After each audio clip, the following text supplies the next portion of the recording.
Okay, so speculation's kind of parabolic. Well, it's not parabolic, but that's not a bad, it's got that kind of shape of the curve. But there's a very much more specific function that you studied in pre-calculus and calculus and could analyze if I gave you a few minutes, okay? Since I'm not giving you a few minutes. Well, what happens if you go out to 0.2 meters? What happens to the force? It's going to get smaller. How much? Plus. Well, what factor does it get? 1/2. I'd say 1/2 squared. 1/4. Yeah, 1/4. Okay. Inverse square law. You got to get used to the proportionalities, which you don't get if all you do is punch stuff into a calculator, right? Which is why I'm making you use your brain. Okay?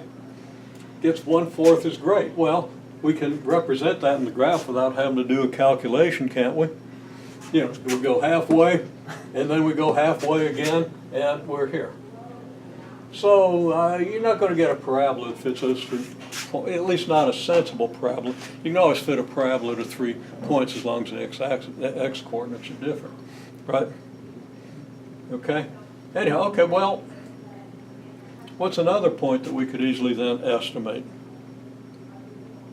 graphically without having to punch buttons in our calculator or challenge our mental abilities? 0.3. 0.3? Or 0.4. I really don't want to do 1/9. I want to just subdivide things in half. So I would go out to 0.4 meters. Okay, so here's 0.2 meters, and here's 0.4 meters, right? The board's kind of rough. It's a little hard to read, though. I got to sand this down. Anyhow, it's going to be 1/4 of that. So we go twice as close, and then twice as close as that, and we're already down to here. Right? Right. And it's going to keep getting closer. By the time we're out to 8.8 meters, it's going to be 1/4 of that. And we don't really need to draw that. Now we can sketch a reasonable approximation to our graph. Probably flattened out a little too soon, but we get the idea. Okay? So there should be no mystery when you see a force versus position graph like this. Of course, we saw this in gravitation too. Okay? So by the time we're done with this, maybe you'll understand gravitation a little better in its inverse square aspect, right? Okay?